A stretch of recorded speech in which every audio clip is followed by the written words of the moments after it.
నమస్తే దోస్తులు, welcome to my channel tractor bike show. Friends, నేను ఒక షార్ట్లో చెప్పాను జేసీబీ లోడింగ్ పోయినప్పుడు చాలా జాగ్రత్తగా ఉండాలని, లేకుంటే ప్రాణాలకే ప్రమాదం అని చెప్పాను కదా. ఇప్పుడు అలాంటి సంఘటన ఒకటి జరిగింది. మన మహేంద్ర బండి అయితే లోడింగ్కి వచ్చింది. ఆ లోడింగ్ దగ్గరికి నేను కూడా వచ్చాను. అన్నం ఉడికేదాకా ఆగుతాం కానీ పెట్టేదాకా ఆగం కదా ఎవరైనా. ఇప్పుడు అట్లే ఉంటుంది అన్నమాట జేసీబీ కింద. నాకు అనే ఒక్క ₹100 ట్రిప్పు కోసం నేను ముందు అని చెప్పేసి కొట్టుకొని ఫాస్ట్గా వెళ్ళిపోవాలని చెప్పేసి బండిని క్రాస్ చేసుకుంటా ఇలా ప్రమాదాలకు గురవుతూ ఉంటారు. ఇప్పుడు మన బండి ఏమైందంటే లోడింగ్ చేసుకున్నది అన్లోడ్ చేసే దగ్గరకు వచ్చాక అప్ అండ్ డౌన్లో వచ్చి జాకి లేపారనమాట. అప్ అండ్ డౌన్లో వచ్చి జాకి లేపినప్పుడు కింద నార్మల్గా డబ్బా ఉన్నప్పుడు అయితే పర్లేదు, డబ్బాకి ఏం కాదు. ఒక 40% యాంగిల్లో పెట్టినప్పుడైతే డబ్బా ఎలాంటి ప్రమాదం జరగదు. ఇది నార్మల్గా ఉన్నప్పుడు జాకి లేపినప్పుడు అయితే 100% ఈక్వల్గా ఉండాలి. ఈక్వల్గా ఉన్నప్పుడు మాత్రమే, ఈక్వల్గా లేనప్పుడు జాకి లేపితే ఇలా పడిపోద్ది అనమాట. ఇలా పడిపోకుండా ఉండాలంటే డబ్బా ఈక్వల్గా ఉన్నది చూసినప్పుడు మాత్రమే లేపాలి. పొజిషన్లో సెట్ చేసుకొని అన్లోడ్ చేయడానికి కొంచెం టైం పడుతుంది. అయినా పర్లేదు, అలా టైం వేస్ట్ అయినా పర్లేదు, కానీ ఇలాంటి ప్రమాదాలు జరగకుంటుంటాయి. మీరు కరెక్ట్ పొజిషన్ చూసుకున్నాకనే డబ్బా లేపాలన్నమాట. ఇలాంటి ప్రమాదం జరగదు. లోడింగ్ అయితే ఆపేసినాం. డ్రైవర్లు అందరూ ఒక దగ్గరికి వచ్చారు. డబ్బాను లేపడానికి ట్రై చేసినాం మేము. ఫస్ట్ లేవలేదు. మళ్ళీ డోజర్ని తీసుకొచ్చి డోజరు ముందుతోటి నెట్ వేయడానికి ట్రై చేసినాం, కాలేదు. డోజర్ని తిప్పి పెట్టేసి మళ్ళీ తాడు కట్టేసి లేపడానికి ట్రై చేస్తున్నాం. మంచిగా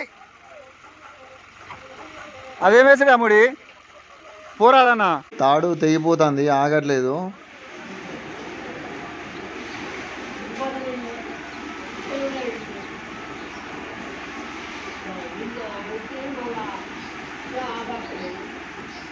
ఈ తాడుతోటి ముడి కూడా గట్టిగా వేయద్దు. గట్టిగా తాడుతోటి ముడి ఎత్తే ఏమైందంటే తాడు పిసుకుతుంది అనమాట.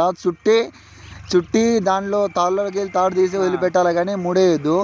2 సార్లు డోజర్తో ట్రై చేసినాం. 2 సార్లు తాడు దిగింది, కొంచెం దగ్గరకు వచ్చినట్టు వచ్చింది, కానీ తెగిపోయింది. ఇట్లా లాగి వదిలిపెట్టడం వల్ల మళ్ళీ డబ్బా పడిపోయింది. ఇట్లా క్రాస్గా గుంజడం వల్ల జాకీకి ఏమైనా ప్రమాదాలు జరిగే అవకాశాలు ఉంటాయి. డోజర్తో అయితే వర్కౌట్ కాలేదు, పక్కకు పంపించేసినాం. జేసీబీని అయితే రమ్మన్నాం. జేసీబీ వస్తుంది చూడండి, పెద్ద తొండం జేసీబీ. ఇది 6 గంటల వరకు బావిని తీయొచ్చు అనమాట. పూడికలు తీయడానికైనా కొత్త బావి తీయడానికైనా. వెనకట క్రెయిన్ తోటి తీసేది కదా, ఇప్పుడు దీంతో తీస్తున్నారు. 6 గంటల వరకు ఇది అందుతుంది అనమాట, తొండం అందుతుంది. కొత్త బావి తీపిచ్చేసి చుట్టూ చిలకమల్లని పొలమల్లు చేపిస్తున్నారు అనమాట.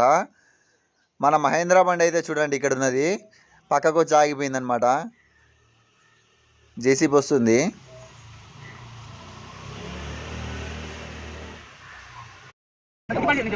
ఇక నలుగురు కలిసిరు, పడేసిరు అంటే ఇక ఊళ్ళో అందరూ వచ్చి ముచ్చట పెడతా ఉంటారు. ఏం కాకుండా ఏం కావాలి, కానీ పడేసిరు అంటే కథ ఇక వాడిని 4 బండలు ఎత్తారు, అట్ట పడేస్తావా ఇట్ట పడేస్తావా అని. ఇక అదే ముచ్చట జరుగుతుంది ఇక్కడ డిస్కషను. ఈ మిషన్ అయితే 200 మిషనే. దీనికి పెద్ద తొండం అటాచ్ చేశారనమాట. చూడండి ఎంత పెద్దగా ఉందో. పెద్ద తొండం పెట్టుకోవచ్చు, చిన్న తొండం పెట్టుకోవచ్చు అనమాట. జేసీబీ తొండం పెట్టినప్పుడు చాలా జాగ్రత్తగా ఉండాలి. ఎక్కడ ఏ డోర్కు కరెక్ట్ తాకినా కూడా వంగిపోద్ది అనమాట. కరెక్ట్ ఈ బ్యాక్ సైడ్ పెట్టినా పర్లేదు, లేకుంటే డబ్బాకు కరెక్ట్ మిడిల్లో డోర్లకు, సైడ్ డోర్లకు తాకకుండా మిడిల్లో పెట్టి, తొండాన్ని మిడిల్లో పెట్టి చిన్నగా జరపాలి. మనోడు కరెక్ట్ పొజిషన్లో లేడు. ఇది పెద్ద జేసీబీ కాబట్టి పొజిషన్ రావడానికి కొంచెం టైం పడుతుంది, కాబట్టి వెనకాల రాబర్కి పెట్టే లేపుతున్నాడు.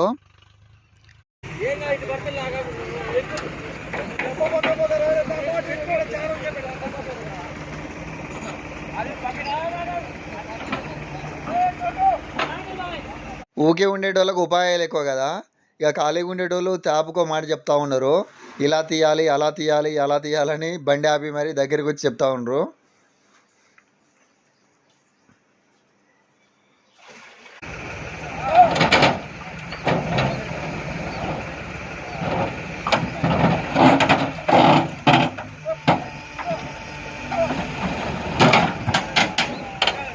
చూడండి డబ్బా అయితే లేచింది.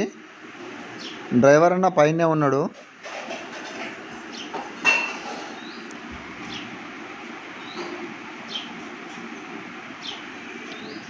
డబ్బాకైతే చూడండి పోల్ ఇరిగింది.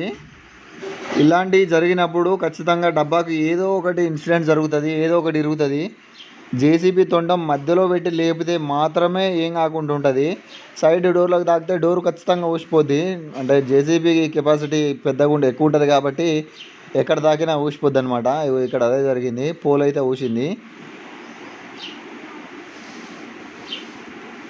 దింపుకొని వస్తాడు అన్న. ఇలాంటివి జరిగినప్పుడు ఖచ్చితంగా జాకీ వంకరపోవడం కానీ ఆయిల్ సిల్లిపోవడం కానీ జరుగుతాయి. ఏం జరిగిందో చూద్దాం. ఏం కాలేదనుకుంటా జాకీకి. ఎస్, జాకీకి అయితే ఏం కాలేదు. ఇంకా మరిన్ని వీడియోస్ కోసం మన ఛానల్ని సబ్స్క్రైబ్ చేయండి. Like, share and comment. చిన్న చిన్న తప్పులు ఉంటే క్షమించండి. Thank you for watching. Talk to bye Yashu.